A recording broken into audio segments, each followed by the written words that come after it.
Ini adalah ahli perkemahan luar ruangan yang ulung. Membangun rumah pohon sempurna dalam 4 hari. Membuat perapian sederhana dari barang-barang bekas. Juga dibuatkan alat penjernih air. Menangkap ikan dan udang.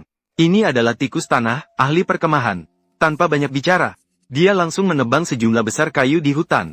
Kemudian membersihkan rumput kering di lokasi yang dipilih. Kemudian menggali pondasi di tanah. Memasang 2 pondasi panjang beberapa meter di atasnya. Kemudian membuat kerangka lagi. Mengangkatnya. Menurut lantai dengan kayu yang telah dipotong. Terlihat sangat kokoh. Meskipun sudah larut malam. Namun rumah pohon sudah mulai terbentuk. Tikus tanah yang lelah. Tertidur di atasnya keesokan harinya dengan perut kosong.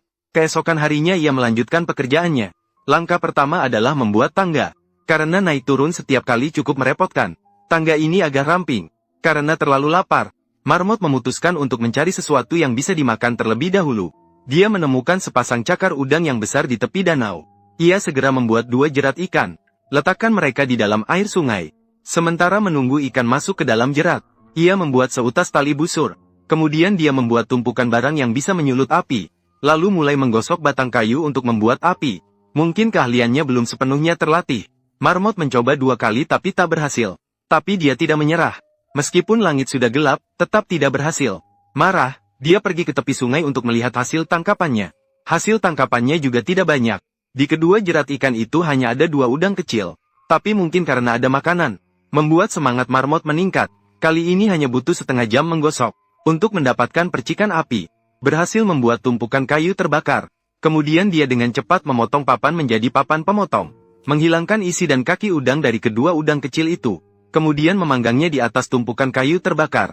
Hanya 2 potong daging udang ini. Saya merasa ini tidak cukup untuk memenuhi kebutuhan membuat api baginya. Namun tanpa makanan di hutan belantara, ini adalah keadaan hidup yang biasa. Karena hujan semalam, dia mengumpulkan banyak air hujan dalam kerang yang dia ambil. Ini bisa mengatasi masalah mulutnya yang kering saat bangun pagi. Kemudian dia menggali lubang di tanah. Mengebor terus-menerus. Tiba-tiba mulai bocor. Kemudian dia membuat pagar. Apakah ikan akan masuk ke sini? Kemudian dia menemukan sebuah botol air mineral di hutan. Dia melakukan beberapa perawatan sederhana padanya. Kemudian memasang arang kayu yang terbakar kemarin dan pasir di atasnya. Membuat sebuah penjernih air sederhana. Kemudian dia pergi mengambil air di sungai. Sekarang dia tidak perlu khawatir tentang air tawar lagi.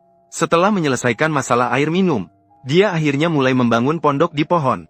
Pertama, dia membelah kayu menjadi 2 untuk membuat dinding. Lalu, khawatir daya dukung bagian bawahnya tidak cukup. Dia menambahkan sebatang kayu lagi di bawahnya. Sibuk sebentar. Dia mengeluarkan air tawar yang didapatkan. Dia mengambil 2 helai daun pohon dan merendamnya untuk membuat teh. Setelah minum selesai, dengan keberuntungan yang melimpah, ia menemukan 2 ekor ikan di tepi sungai. Sekarang ada makan malam yang terjamin. Ia segera mempersiapkan ikan tersebut. Kemudian ia menusukkan ikan ke tusuk sate dan memanggangnya di atas api. Meskipun tidak terlalu berasa, ia juga tidak cukup untuk mengenyangkan perutnya.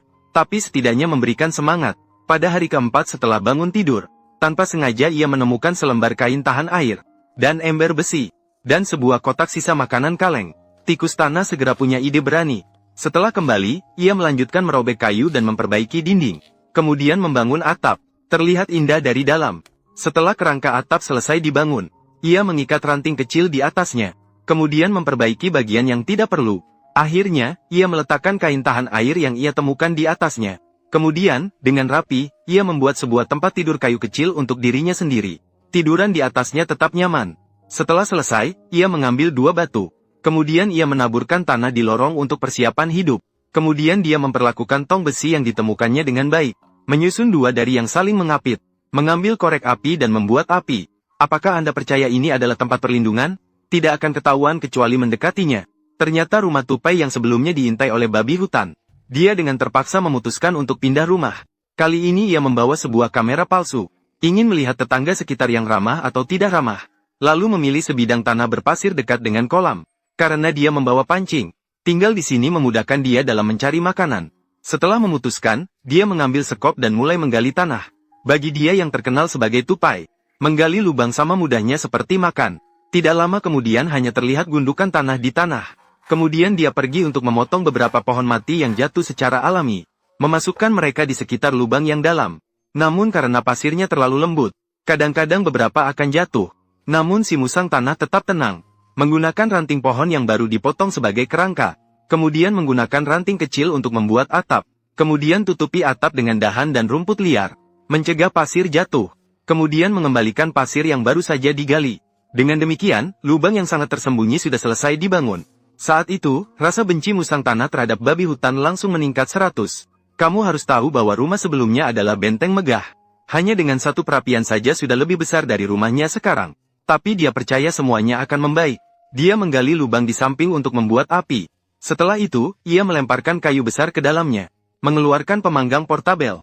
Barang ini terlihat cukup berguna. Kemudian ia berkeliling di rawa-rawa. Tiba-tiba menemukan setumpuk biji jagung yang tersisa dari mamalia. Kemudian ia berjalan mengikuti arus sungai. Menemukan kesepian liar. Melihat langit semakin gelap. Api hampir padam. Tikus tanah yang lapar dan terburu-buru. Ternyata menemukan 5 paha ayam liar. Gembira menaruhnya di atas panggangan. Kemudian dengan tidak puas hati dia keluar lagi mencari makanan. Tapi ragu-ragu karena lingkungannya terlalu gelap. Dia masih menemukan kesepian. Namun yang aneh adalah, ketika dia kembali, di sebelah tumpukan kayu terjadi kemunculan saus tomat dan saus barbecue. Pada saat itu, si tikus tanah berdoa dalam hati, berterima kasih atas karunia alam. Saat pahanya belum matang, kamera palsu yang telah disusun sebelumnya, menemukan seekor beaver baru saja keluar mencari makanan. Sementara itu, dia memanggang paha ayam liar setelah itu. Mengecilkan tulang dengan rapi, kemudian dicampur dengan saus barbecue dan saus tomat. Pada saat itu, 2 potong daging sapi terjatuh ke atas panggangan secara mengejutkan. Kemudian beberapa irisan roti. Dia dengan senang hati menaburkan mentega, lalu menata potongan paha ayam yang sudah dipotong. Kemudian mencampur beberapa telur yang tiba-tiba muncul. Setelah semua bahan diperlakukan bersama, mendapatkan sandwich liar. Ini terlihat cukup enak. Sudah menjadi sandwich, tentu saja harus dipotong segitiga. Akhirnya, musang makan hidangan lezat ini dengan bangga. Ini adalah sebuah pondok milik hobbit sepenuhnya. Itu tersembunyi di bawah tanah. Namun fasilitas di dalamnya sangat lengkap. Laki-laki itu disebut musang, karena keahliannya adalah menggali lubang. Kali ini, setelah dia tiba di alam liar, dia merencanakan area yang perlu dibangun terlebih dahulu. Kemudian dia mulai menggali dengan sekop kecil. Terlihat bahwa kekuatan lengan musang sangat mengagumkan. Menggali begitu dalam tanpa sedikit pun terengah-engah. Bahkan bisa menunjukkan keahlian bertarung dengan mulut miring. Pada saat ini, bentuk pondok sudah mulai terlihat. Kemudian musang pergi untuk mengangkut banyak kayu kering. Ingin membuat mereka berbunga kembali. Tetapi karena gergaji terlalu kecil, ini membuatnya bekerja dengan efisiensi yang lambat. Setelah dia menyelesaikan pemrosesan kayu mati, dengan cepat mulai menggali pondasi. Tidak sia-sia sebagai groundhog. Efisiensi dalam menggali lubang sungguh cepat. Kemudian pergi memotong beberapa dahan untuk tali. Memperkuat pondasi dan balok. Ini harus dipasang dengan kencang di sini. Atau nanti semua akan roboh. Mereka akan benar-benar beristirahat di bawah tanah.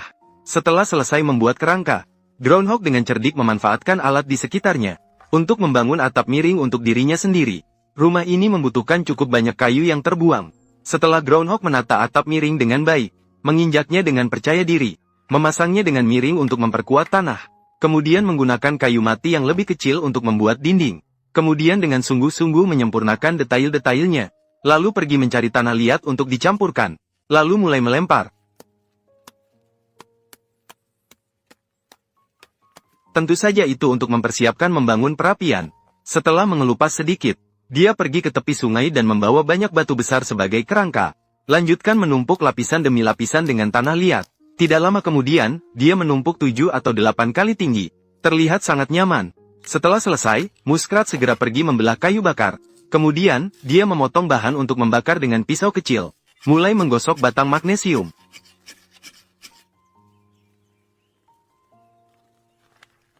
Kemudian tambahkan kayu bakar ke dalamnya. Ingin mengeringkan perapian. Selagi proses pengeringan berlangsung, dia melanjutkan pembangunan pagar. Kemudian, dia menutup atap yang tersisa dengan kayu mati. Pada saat ini, bentuk rumah muskrat sudah hampir selesai diperbaiki. Dia menutup semua sambungan dengan tanah liat, untuk membuatnya lebih kuat. Jika tidak, atap akan hilang saat angin kencang. Setelah selesai, dia menambahkan 1 lapisan di atas atap. Pada saat itu, dia melompat-lompat dengan senang.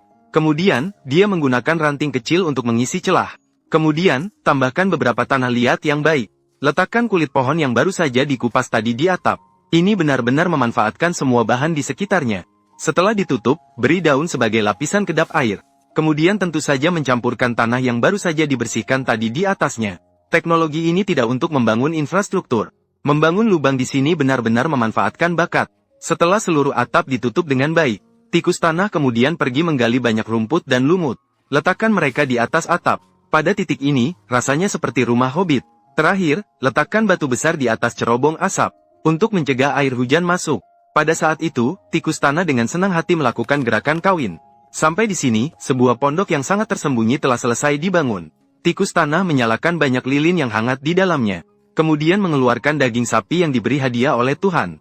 Taburkan sedikit garam di atasnya. Diletakkan di atas arang di perapian.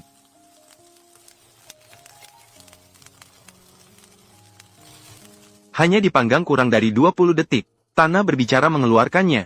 Dan langsung memotong dengan cepat. Saya kira steak ini setengah matang. Namun rubah Prairi malah makan selesai.